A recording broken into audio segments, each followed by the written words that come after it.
Srdačan pozdrav iz studija radio televizije Doboj. Gledate još jedno izdanje Aktuelno u Doboju. Održane su javne rasprave o nacrtima programa Odeljenja za privredu, stambeno-komunalne poslove, prostorno uređenje i poljoprivredu. Raspravi su prisustvovali predstavnici nadležnih odeljenja i odbornici. Na javnoj raspravi govoreno je o nacrtu programa održavanja, sanacije i rekonstrukcije vodoprivrednih objekata u ovoj godini, za što je predviđeno 200.000 maraka.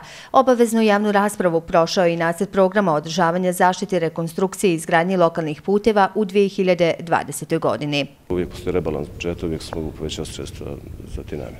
Što se tiče izgradnje, asfaltiranja, izgradnje lokalnih puteva, za tu svrhu izdvojeno 550.000. Planiran sredstva od koncesiju naknada su 200.000. Za 2020. godinu iz budžeta grada Doboja planirano je 120.000 maraka za subvencije u poljoprivredi.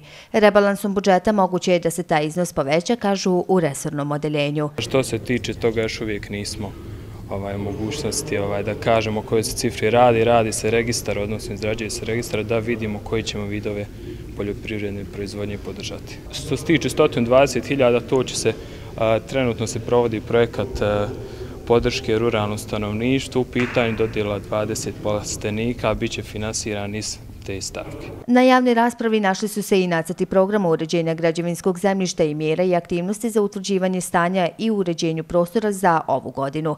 Prisutni odbornici su imali primjedbu na taj nacrt. Uređenje građevinskog zemljišta vrlo značajno i zanimljivo je ne za našu lokalnu zajednicu, nego za sve lokalne zajednice na teritoriji Republike Srpske.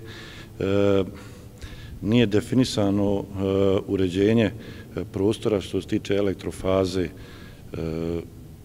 Jedni tumače, odnosno regulatorna komisija tumači da su u obavezi distributivna preduzeća da vrši uređenje prostora elektrofaze, a zakon, opet jedan član zakona kaže da su u obavezi lokalne zajednice. Naš je cilj da uključimo što više građane u proces odlučivanja i u proces donošenja tih programa i drugih akata koji su vezani za rad grada Doboja, Skupštine i ostalih organa.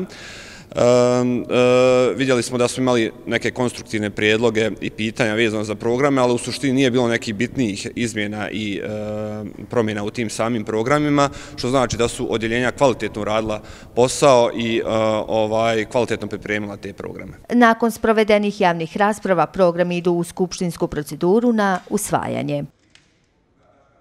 Kulturno-umjetničko društvo Doboj održalo je tradicionalni godišnji koncert. Ljubiteljima folklora pokazali su ono što najbolje znaju i umiju, a to je tradicionalna, odnosno izvorna igra i običaji. Kako je to izgledalo, gledamo u narednim minutama.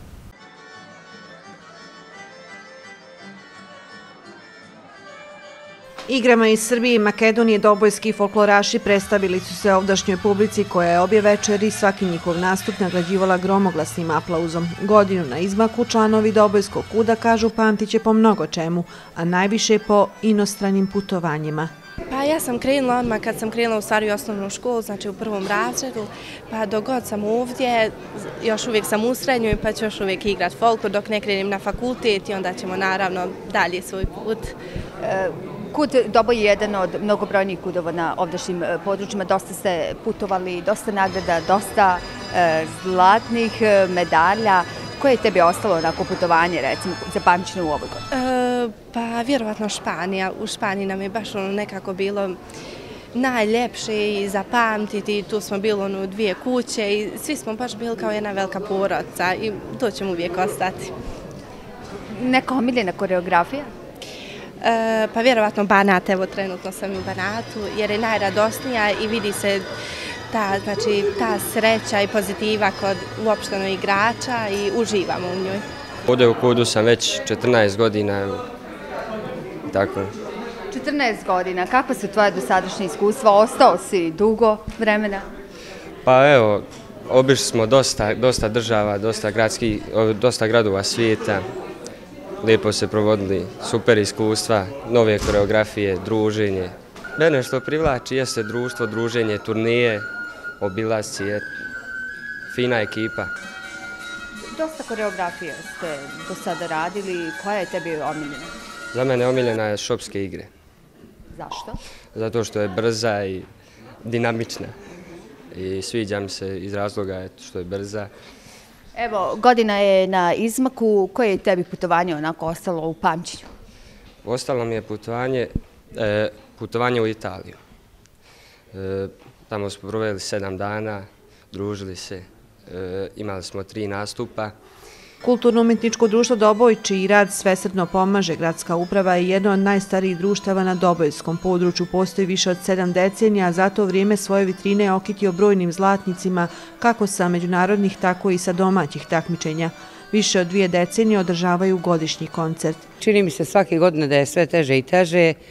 Mislim da je omladina dosta okrenuta nekim drugim vidovima zanimacije, da kažem, ja ne kažem i uvijek podvlačim da nije kulturno-umjetničko društvo jedina ustanova u kojoj se djeca mogu lijepo između ostalog i družiti, a usput čuvati naravno i tradiciju i kulturu.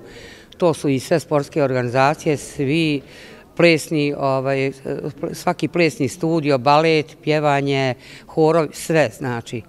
Pa ja uvijek imam običaj da kažem da je djecu bitno skloniti sa ulice, da je bitno ih usmjeriti u nekom, da li sportskom, da li ovom kulturno-umjetničkom pravcu. Nebitno je, bitno je da se fino druže i ja, recimo lično, vrlo sam zadovoljna svih ovih 20, evo već 21. godina, od kad sam na čelu ove institucije. Mislim da kulturno-umjetničko društvo je odhranilo, da kažem, iznjedrilo, odgojilo prvovrsne umjetnike. Jedan od njih je zaigrao i u Beogradskom nacionalnom ansamblu Kolo, Dragan Aleđić. Zatim da je iz našeg društva potekla i popularna etno grupa Iva. To su prije svega, ja hoću da kažem, dobri ljudi, dobri studenti, dobri đaci, dobri radnici, evo, u svakom pogledu dobra djeca.